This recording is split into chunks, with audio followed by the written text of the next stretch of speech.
1. Subscribe করুন, bell বাটনে click করুন।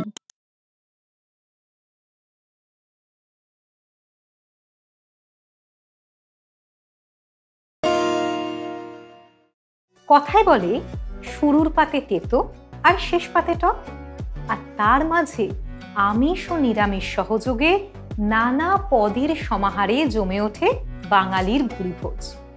আর এমনই সব সুস্বাদু খাবারের কথা আমরা জানতে পারি এক যে আছে খাবারে। আজ এক যে আছে খাবারে থাকছে এক সুস্বাদু পদ, কারি। প্রাচীন সংস্কৃত সাহিত্যে কারির উল্লেখ থাকলেও কারি শব্দটির ও রান্নার প্রথম প্রচলন শুরু হয় দক্ষিণ ভারতের তামিল অঞ্চল থেকে। মূলত গোলমরিচকে তামিল ভাষায় বলে কারি। আর এই কারির সঙ্গে আরও বেশ কিছু মশলা সহযোগে ঝোল জাতীয় খাবারকে তামিলে বলা হতো কোরিও এবং কান্নাড়ে কারিল। ইতিহাসের পাতায় উল্লেখ মেলে কারি মূলত বিদেশি বণিকদের হাত ধরেই ধীরে ধীরে দক্ষিণ ভারত থেকে জায়গা করে নেয় পূর্ব ভারতে। আর এর প্রমাণ পাওয়া যায় সমসাময়িক নানান বিদেশি লেখকের লেখায়। এই যেমন 1520 সাল নাগাদ বিখ্যাত ইংরেজি অভিধান হবসন জবসনেও কারিকে খুঁজে পাওয়া যায়, যেখানে শব্দটিকে ইন্দো ইউরোপীয় সংজ্ঞা হিসেবে উল্লেখ করা হয়েছে এবং বলা হয়েছে কারি মানে তন্ডুল জাতীয় কোনো শস্য, মাংস, মাছ, সবজি এবং ফল মিলিয়ে এমন এক রসায়ন যা দিয়ে ভারতীয়রা তাদের প্রধান খাদ্য খায়। কারি নিয়ে তো আমরা নানা ইতিহাস গল্প জানবো, আর এই সম্পূর্ণ এপিসোডটাতে শুনতে থাকবো কারি নিয়ে নানা গল্প। কিন্তু তার আগে একটা বিশেষ কথা বলে রাখি, এই এপিসোডের মাঝখানে করা হবে একটি প্রশ্ন, যে প্রশ্নের সঠিক উত্তর দিলে চ্যানেল ওয়ানের পক্ষ থেকে আপনারা পেয়ে যেতে পারেন আকর্ষণীয় পুরস্কার। আর শুধু তাই নয়, সরাসরি এক যে আছে খাবারের শুটিং ফ্লোরে আসার সুবর্ণ সুযোগ। আপনারা সবাই জানেন এক যে আছে খাবার এমন একটি প্রোগ্রাম যেখানে শুধু খাবারের ইতিহাস নয়, বলা হয় খাবারের রেসিপিও। আর আজকে এই কারির রেসিপি যিনি করে দেখাবেন তিনি হলেন আমাদের বিশেষ অতিথি পৌলমী গাঙ্গুলি। নমস্কার দিদি। নমস্কার। এক যে আছে খাবারে আপনাকে জানাই স্বাগত। Thank you. আমি আজকে বানাবো আফগানি চিকেন কারি। ও, তার মানে কারি নিয়ে আমরা যা জানি তা তো জানি, কিন্তু আজ একটা বিশেষ মাত্রাও কিন্তু যোগ হলো, মানে একটু বেশি, কারির থেকেও একটু বেশি, আফগানি চিকেন কারি। তাহলে দিদি, আফগানি চিকেন কারি বানাতে কি কি উপকরণ লাগবে?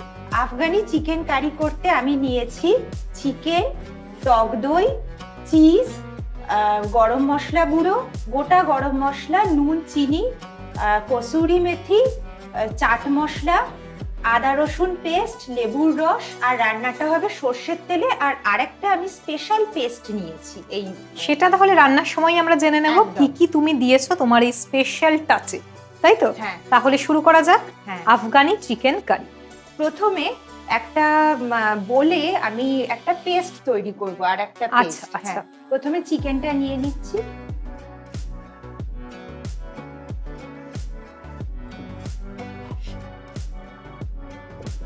এরপর টক দইটা নিয়ে নিচ্ছি।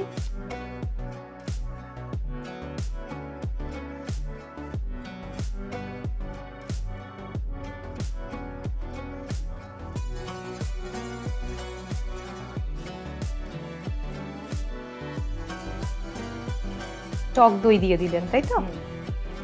এবার তুমি আমাকে ওই চিজটা দাও। চিজ মানে দই আর চিজ একসাথে দুটোই যাচ্ছে। আচ্ছা, এবার এরপর আদা রসুন বাটা,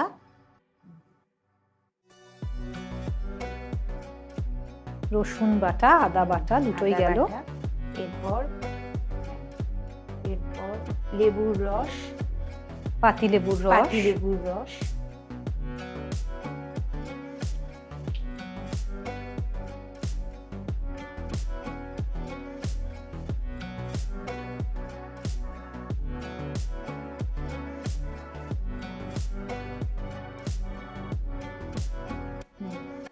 এরপর মশলাগুলো এক এক করে দিতে হবে। প্রথমে এটা গরম মশলাগুলো, সামান্য গরম মশলা গুঁড়ো,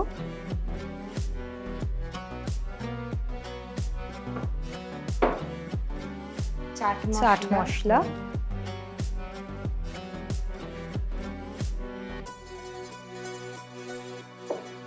কসুরি মেথি,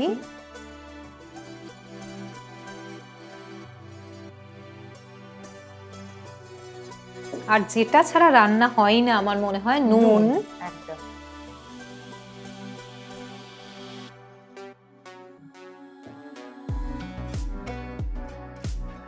আর নুনের বন্ধু উপাদান চিনি কি এখনই লাগবে তো? একদম।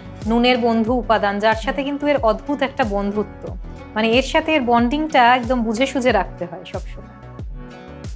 আচ্ছা, এরপর আর একটা ওই স্পেশাল মশলা পেস্ট যেটা তুমি বলেছিলে যে এটার মধ্যে কি কি আছে একবার বলে দাও। এর মধ্যে রয়েছে ধনে পাতা কুচি, পুদিনা পাতা কুচি, কাজু বাদাম কুচি, পেঁয়াজ কুচি আর কাঁচা লঙ্কা কুচি, মানে সব মিলিয়ে একটা পুরো পেস্ট। হ্যাঁ, এটা দিয়ে দিচ্ছি। এটা তুমি দিয়ে দিচ্ছ, হ্যাঁ। এটা তোমার টুইস্ট আইটেমের মধ্যে। হ্যাঁ, না এইটা আফগানি চিকেন কারি করতে এই পেস্টটাই পেস্টটা একটা খুব প্রয়োজন। গুরুত্ব রয়েছে।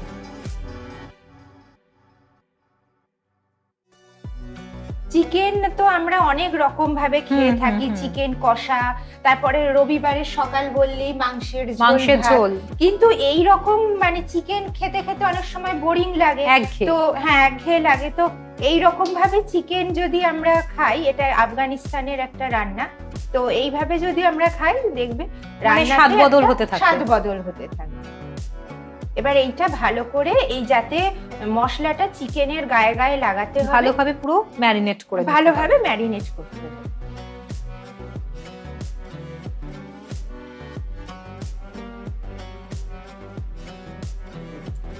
ম্যারিনেশনটা তো চলছে, ম্যারিনেশন চলুক, আমি বরং একটা মজার কথা বলি। অনেকে কিন্তু মানে আমাদের মধ্যে আছেন যারা কিন্তু কারি আর কালিয়া এই দুটো শব্দকে বড্ড বেশি গুলিয়ে ফেলে।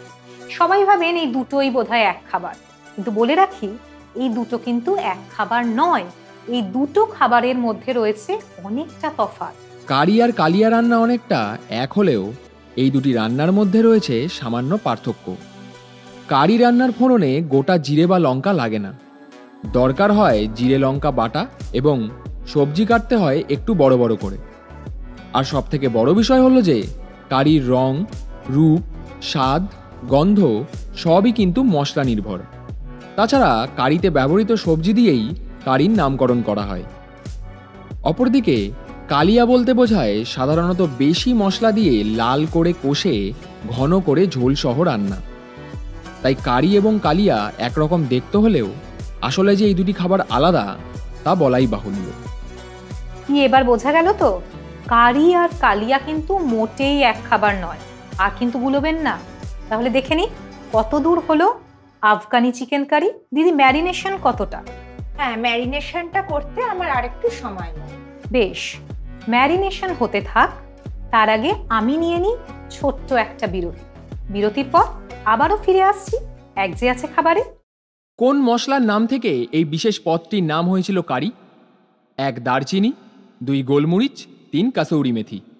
সঠিক উত্তর লিখে পাঠিয়ে দিন 8972324479 এই নাম্বারে। সঠিক উত্তরদাতা পেয়ে যাবেন চ্যানেল 1-এর পক্ষ থেকে একটি আকর্ষণীয় পুরস্কার এবং আমাদের শুটিং ফ্লোরে আসার দুর্দান্ত সুযোগ।